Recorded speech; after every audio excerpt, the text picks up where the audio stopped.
Welcome back to Ski Dad TV. Today we are back at SimSports in Park City, and Parker, one of the coaches here, is going to show us some of the higher end stuff that you can do on the ski simulator. Right now we got the boys over on the other side playing zombie dodgeball, so we get to do some real adult stuff over here on the simulator. So I'm going to let you take it away, Parker. Nice.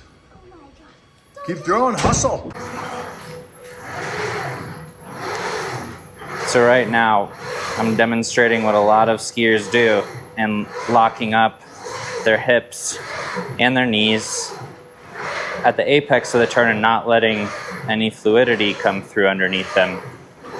So the difference between locking up your knees and hips versus being fluid means that your hips stay in a central point.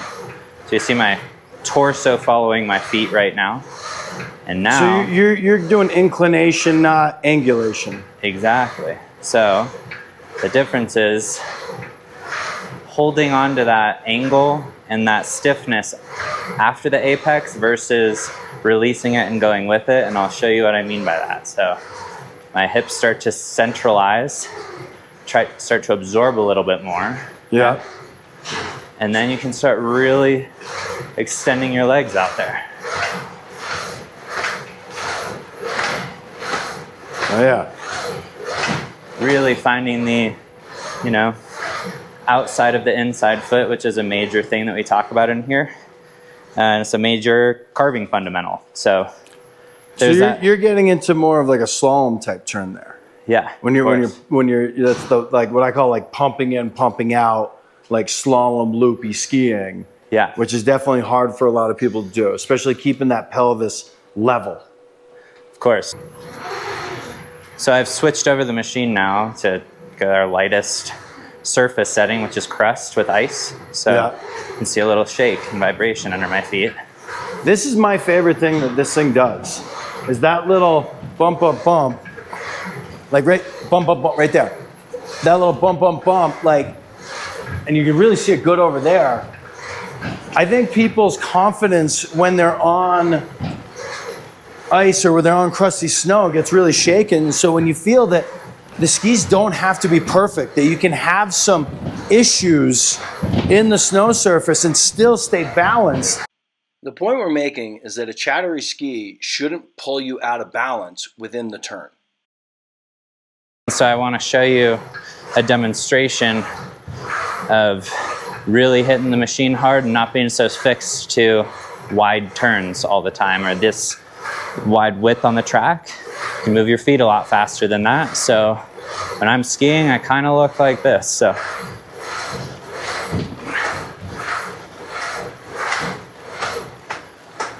oh, look at that. Lane changers. Wow. I mean, what you're showing is that you've got really good balance to the inside, and so much of what skiing is balance in this like motion that we do, in this upper body, lower body separation. And to be able to have power in the balance is the key to like unlocking really great skiing.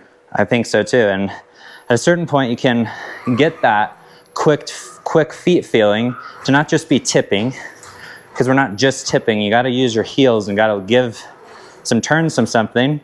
So when we're in a mogul situation, the machine also helps in that. And that means this retraction turn of, you can see how my hands are almost ready for pulls and ready for bumps in that situation. So you can really get ripping on the machine to train yourself to move quicker around in bumps and look ahead. To be in the fixed ski boot situation and have to move laterally fast, all the while keeping your center of mass, your torso stable. I mean, that left-right action is so crucial, fundamental to skiing. Yeah, so what I'll demonstrate and kind of do now is some of the training ideas that we will throw in. I'll have just a number in my head. I'll do wide turns. I usually have like 2 or 3 in my head, and then throw in that number of short turns in the track to feel precise. So this would be like 3, and then like just quick 2, and then a quick 3 again. Wow. So you can really spice it up and change it up if you're up for it. Here's something that I've always been told that I really like is a hairpin in a course is a shuffle. Yeah. And a flush is a turn. So what you can do is you can go left foot all the way over and come back and do the shuffle and then land on a hard right foot. So you're simulating a hairpin. Yeah. You want to rip one of those, like really try and nail that hairpin move through. Yeah, of course. So here we go. And there's your shuffle. Wide turns. Come across, boom, boom, boom. It's a shuffle through the middle. So now you can practice that move. And now you can be quicker through a hairpin because you've done the movement before. Boom, there's a shuffle going the other way. That's fantastic. You can see how that when you get to the middle, the torso stops moving and then you move off to the left. So you're gonna come from the left, shuffle, and then all the way to the right. My left, your right. My left, my right. Yeah, that was great. Okay, now let's do a flush, which is gonna be, so a flush is a turn. So you're gonna go from here, left, further over, 1, 2, 3, and then back out of it. Yeah. I'll build into one. Yep. And there's a flush. Top gate, oh, ready? Top, middle, over. Top, middle, over. There it is, boom. And let's do it on this side now. Coming over, boom, top, middle, over. Ready, single, double, and back. Oh, it's fantastic. I mean, that is hairpin and flush motion. What I like is you come over, you get over here, you do your moves, you stay stable, but then you come out quick, which is like, that is it. That's fantastic. I like that. That really unlocks something, I think. Yeah, no, that's why I feel like these are such a big tool for ski racers, developing ski racers, all the way to elite level racers and competitive skiers. These are great machines to just feel your muscles and get a workout. So so in the feel muscles and get a workout, you want to just pump in like a good rhythm, like leg power building flow. Yeah. And just do that for a few? Yeah, let's do that. So a lot of times we'll go rounds of 60 to 100 turns in a row just to simulate races or the distance of a slope. But yeah, that's just good rhythm skiing. And now, can you measure G-forces? You cannot measure G-forces, but your edge angle can kind of determine. Okay. You're going to have your highest G-force at your highest edge angle typically. Got it. At any speed. But right now you're doing the movements of a ski racer, right? Your core, super engaged, really strong. Inside, moving hard, fully. I mean, you're getting a little bit of lead change in the feet. Yeah. Because the thing slides back and forth, so you're getting that aspect out of it too. And so you're building the power in the right way. So yeah, I'll indoors. just show you. We'll map it out, but I'll show you 30 turns in a really short amount of time, way less than 30 seconds. So. Yeah.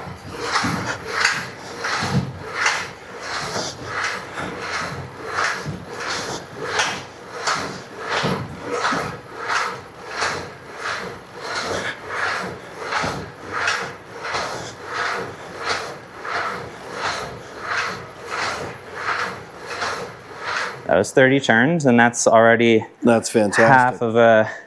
half of a regular slalom race or so. Totally. And we've talked before, there's people that come in here and just get a workout, they put headphones on, just get into the zone and just pump turns. Is that something that people can just sign up and come in and just throw the headphones on and get in the zone? Yeah, absolutely. Yeah, these machines are built for that.